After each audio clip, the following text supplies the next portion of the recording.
The 2008 recession. What were the causes behind that? Now, let me tell you the differences between recession and depression.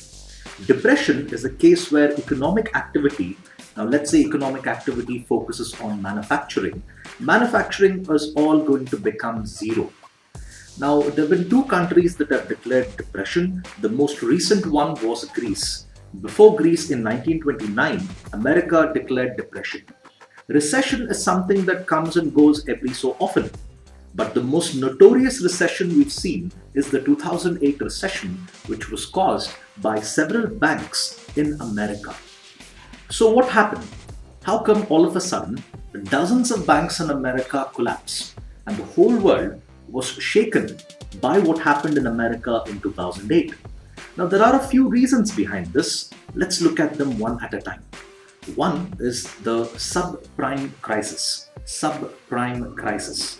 Now, subprime talks about giving loans to people who cannot afford to repay. Now, you might ask yourself, why go about giving loans to someone who cannot go about repaying this? Now, there are several reasons behind that. Now, most of the people who borrowed these loans were from the minority communities, like African Americans and Hispanics. Now, when they would approach to a bank and ask them, give me a loan, I want to go about buying a house. Most of the loans here were, remember, housing loans. I'll tell you why the housing loans are the big culprit in some time. These guys would go about asking for a housing loan. And the banks were obligated to go about giving them because they did not want to have any case against them as racial discrimination. Now, a bank can go about denying a loan to a black guy or a Hispanic, but later on they didn't want to fear that they are denying loans because these people are of a different color. So that's one reason why they went on to give loans to people who really could not go about repaying this. Now the banks have gone about giving loans to people who cannot really repay. Now there's a bit of a financial crunch. Not the people not repaying it, but there's a problem of liquidity. Home loans have this problem wherein it is going to take you decades before you recover anything from the investment. When I say investment, I mean giving the loan to the person who requested it. Now in India, let's say I were to take a housing loan of 10 lakh rupees, a fairly small amount. Now I've taken the maturity for the housing loan as 20 years. Now let's do some math here.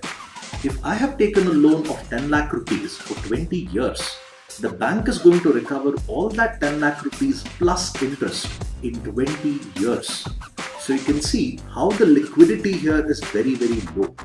In comparison to, say, credit cards, in comparison to automobile loans, where you can recover this in 2, maybe 5 years, recovering a housing loan is what is going to be a hurdle. So American banks came out with a very clever tactic. They thought of an idea which is called as securitization. Now, securitization in simple terms means you're going to convert something which is illiquid, that is a housing loan, into something which is going to be a liquid asset, wherein you're going to get back your investment much faster than waiting for the guy who took your loan to repay the full thing. So banks thought of the idea securitization. What did they do next? Now remember, it's not just me who's taken a housing loan. There are hundreds, thousands of others who've taken a housing loan. And getting the money back from these hundreds and thousands of people is going to take a very, very long amount of time. So banks came out with this idea. Let's convert the value of these housing loans into debentures. Now, how are they going to do this? Remember, there is an entirely different subject called financial products where people are able to create financial products.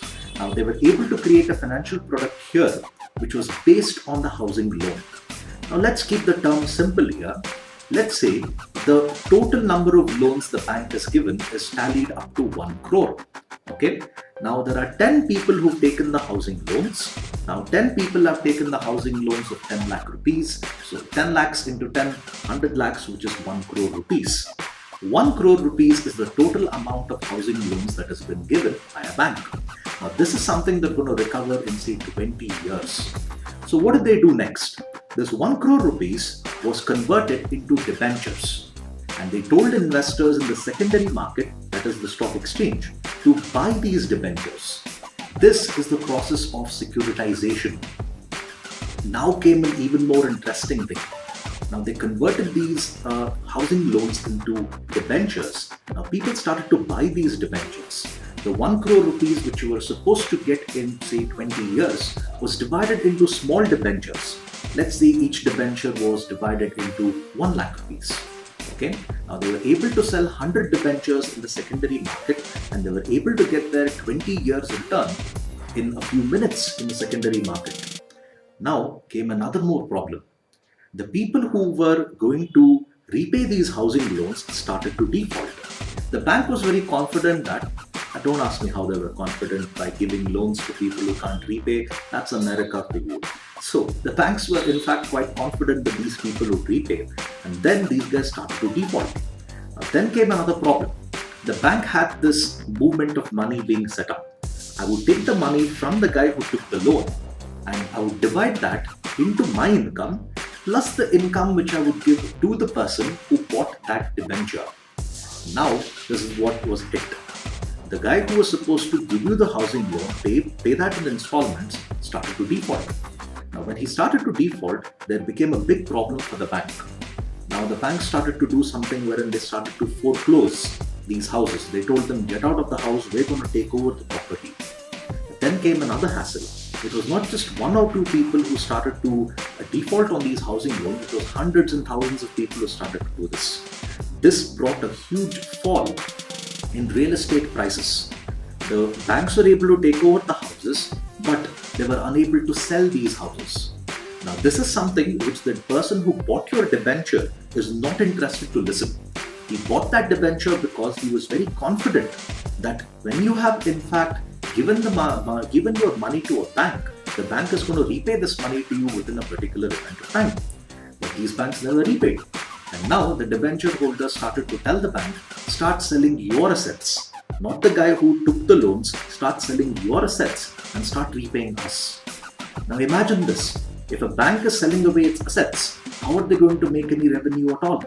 Let's say the bank has got 10 branches and they've sold about 3 branches in order to repay these debenture holders. Their operations are going to come down, their revenue is going to come down. Now imagine this happening for hundreds of banks all over America, each one defaulting on paying their debentures just because a guy who took a housing loan couldn't repay this. And when hundreds of banks across America and different parts of the world, which were interlinked in these transactions, started to feel the pinch, the whole country of America went into recession. And that's something that affected not only America, but several countries in Europe, Asia as well, and India to a small extent. I hope you guys found this video helpful. This is the simplest way in which I could talk about how recession works. If you have any questions, leave them in the comment section or come on my Facebook page and ask me a question through a message. I'll always be ready to reply. Thank you guys. Have a nice day.